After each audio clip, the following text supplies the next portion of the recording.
Happy Halloween, everybody! It's time to go trick or treating. Wear masks once again, like every day in the year of COVID. Remember when wearing masks was for one day a year? Now it's every fucking day. So, yeah, I know this year sucks. But to celebrate Halloween this year, I will be just talking about Halloween 6 to the producer's cut because I've already reviewed all these movies back when I first started my channel. Those were shorter reviews. I didn't really know what I was doing, but my thoughts have changed. So I will probably revisit these movies once again, maybe next year when Halloween Kills comes out. So if it does come out, who knows? Maybe COVID will be a whole 2021 pandemic as well, and then it will get pushed again. Hopefully not. But maybe I'll re-review these movies next year. But until then, let's talk about the producer's cut because I have not reviewed this cut. And it's practically its own movie. It's got over 70 minutes of extra footage. That's just crazy. And I did not hear about this thing until a couple years ago. So I was never one of those kids who grew up and got the bootleg copy on VHS or anything. I didn't know this thing existed until this thing came out. So I've only seen it once before.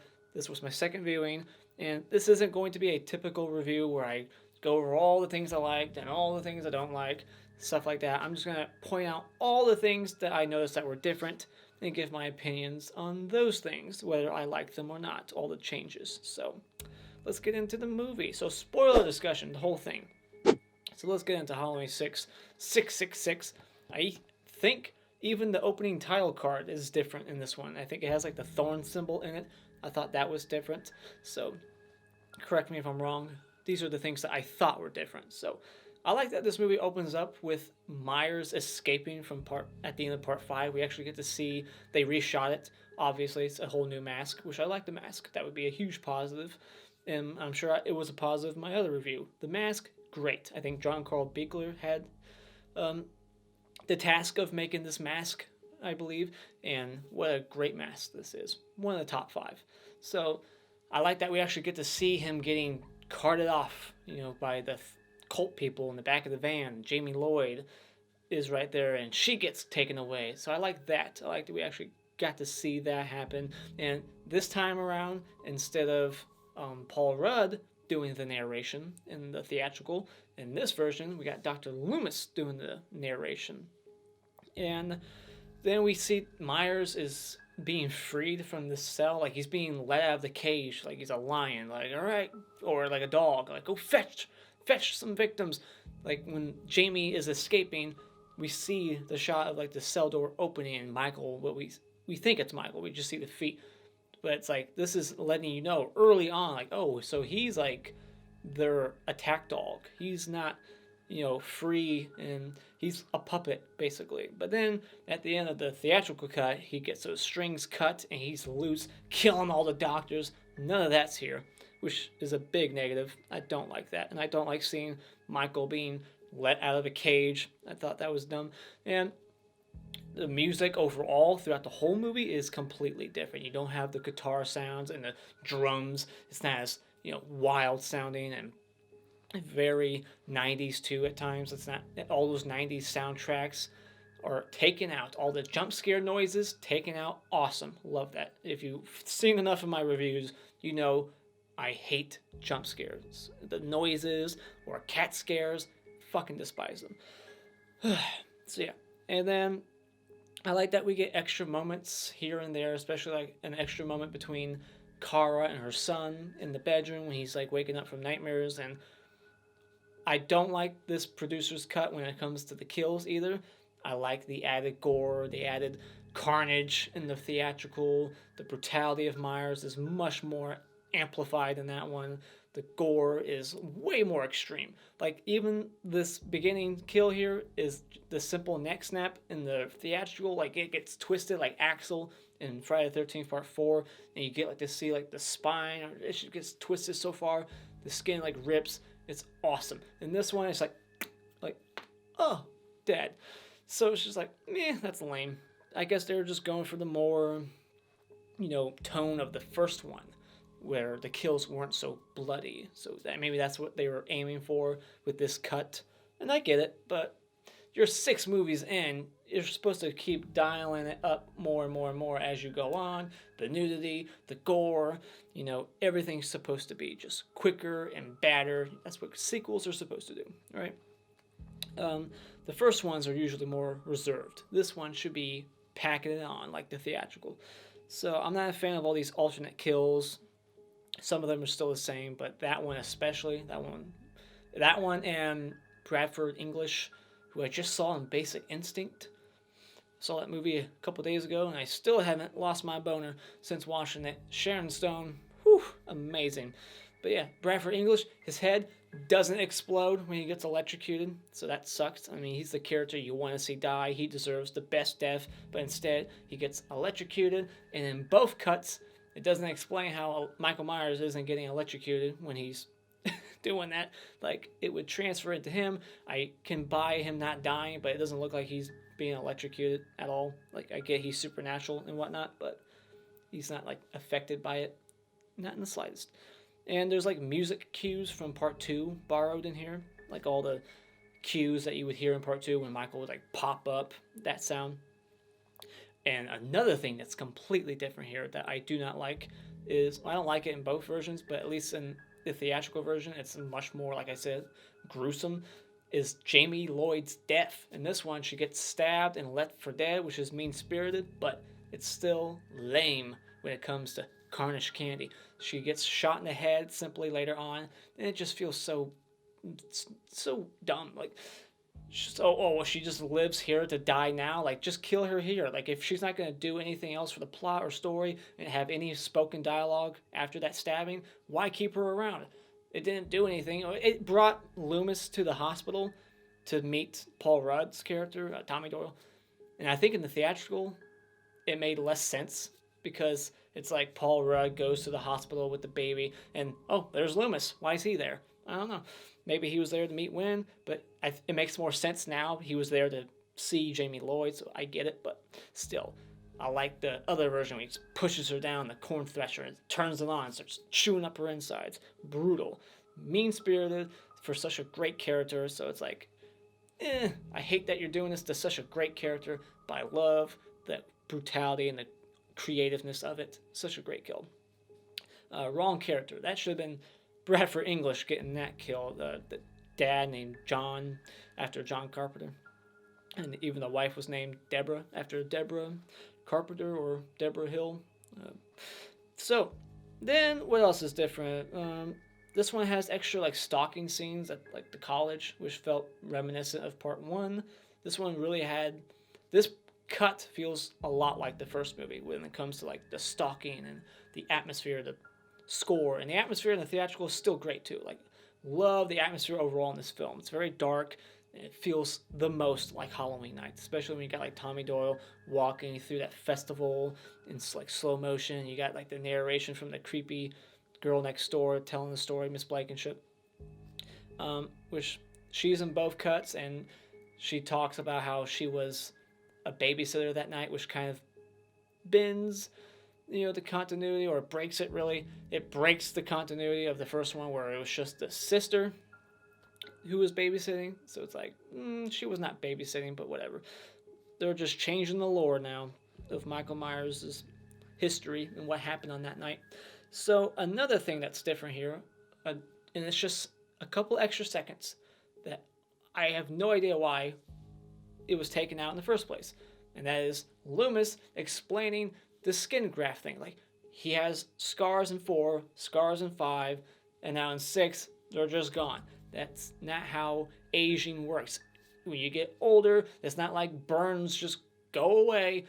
They're there forever. So why are they gone in the theatrical? But now in the producers, he actually starts spewing off, information to Wynn about all this plastic surgery he was getting and how it cost him a fortune. But hey, it's better than looking like Freddy Krueger. So I like that we got that explanation in here.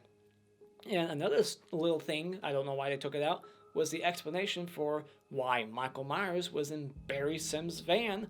He wasn't.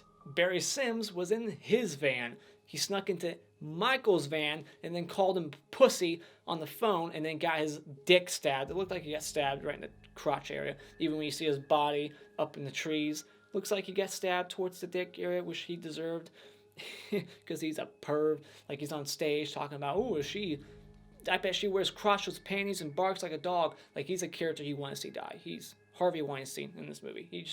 He's an asshole. And another thing that's slightly different that I noticed was the song, It's Raining Blood or whatever. It's Raining Red, yeah. It's like a chant in the other version, and then like in this version, she's singing it.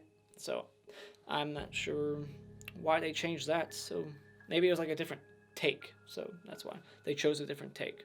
And I already talked about the jump scares. That's gone. And now in this one, before it was like hinted at kind of strongly that Jamie was indeed raped by Michael and that the kid is Michael's. But in this one, it's like said out loud, like it's not a mystery no more. Like, hey, Michael, you fucked your niece. This is your kid.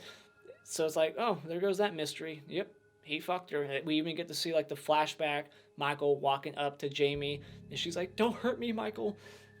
It's like, oh, good luck getting that visual out of your head. Michael on top, like, does he take the whole suit off? Like, it's a one-piece suit, right? Like, is the zip the whole, like, mechanic outfit on? Does he leave the mask on when he's fucking her?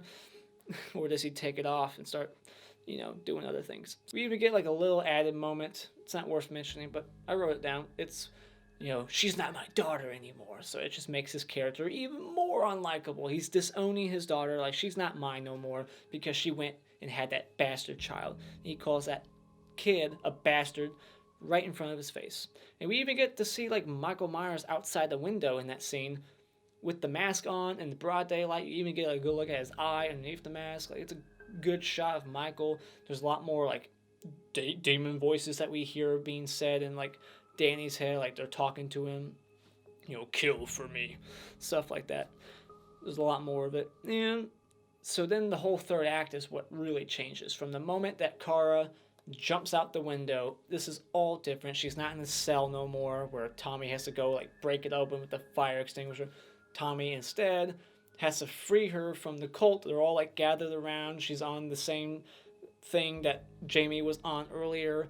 She's tied up. She's in like this white dress, and Tommy's right there. The baby's there. So like Michael has to kill the baby, and then Danny has to kill the mom, and they're going to pass the curse on to Danny. The whole curse thing doesn't make sense in either cut. Like, it's not fully explored. It's not fully fleshed out, and it doesn't dot all the I's, cross all the T's. It doesn't make sense. By the end of it, you're like, okay, so their plan all along was to either A, pass this curse on to little kid, A, or B, let's pass it on to this 70-plus-year-old doctor who just had a stroke recently. Makes no sense. And how he just pass it on, like when he's in the circle, like this is so dumb. Like Tommy puts all the like rune stones or whatever, the rocks in a circle, says Sam Hain, which is not how you pronounce it, Samhain, right? He says Sam Hain, and it just freezes him, red light, and then he just sits there, and then somehow was able to break out of it. At some point, we didn't get to see it, and he like swaps places with Wynn, and we know Michael's very good at swapping places with people. We found that out in Resurrection when he swapped places with the paramedic. So, he just swaps places. And then Wynn grabs Loomis and he says something and then passes the curse on to him. And then all of a sudden there's like a thorn symbol on Loomis and he starts screaming, ah! And then that's why we hear that scream at the end of the theatrical cut. When we just see the mask on the ground, they borrowed the sound from this clip and threw it over that instead. There is no Michael Myers getting his ass beat down and injected with whatever.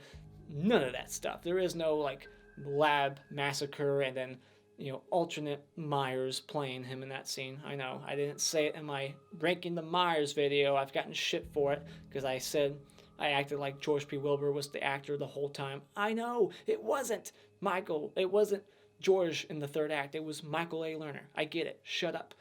But we don't get to see him like charging after the guy. That's the one scene where we get to see Michael run or do like a slight jog when he's pushing that guy up against the bars.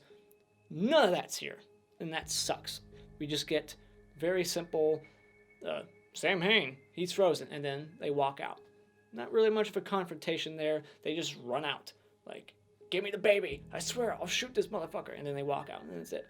Or whatever. I don't know. Whatever was being said there. Like, they just put the guy at knife point, get the baby, run out. It's over. Not much of a fight. And then, yeah, that's really it. So it makes no sense story-wise. So it's like, you're killing people to do what? So, like, he has to kill the family to help with crops and whatnot, but you're going to pass this curse on because of reasons. Like, why does it need to be passed on? Michael's immortal. It doesn't seem like he can die. Has he aged? He's like forever. So just keep him as your killer, as your attack dog forever. Just keep him. Why does the curse have to keep moving to family after like 15, 20 years? And why does it have to go to Danny? Because he moved into the house. And it's so coincidental. Both cuts, like the people who adopted Laurie Strode, their like relatives are now moving into the Myers house. Come on, get the fuck out of here. That's a coincidence. And so, yeah, that's really all the differences. I didn't really notice anything else. I'm sure there's other things, but I didn't write them down. So, yeah, those are all the big differences that I caught. Overall, I'm not a huge fan of this cut. I prefer some things in it. I prefer the lack of jump scare music, the lack of that 90s pop shit. I do like some moments of this score better, but I also kind of like the rock sound, you know, the guitars when like Michael's chasing them across the street. I just thought that really like helped the tension in that scene better. And the deaths are better in the theatrical, but I like some of the explanations we get in this one better. And yeah, so it's like a blend of good and bad in both. So I'm not satisfied completely with both. I would have to like put them together in some kind of cut to make the best of both worlds. There's my thoughts on Halloween 6, the producer's cut.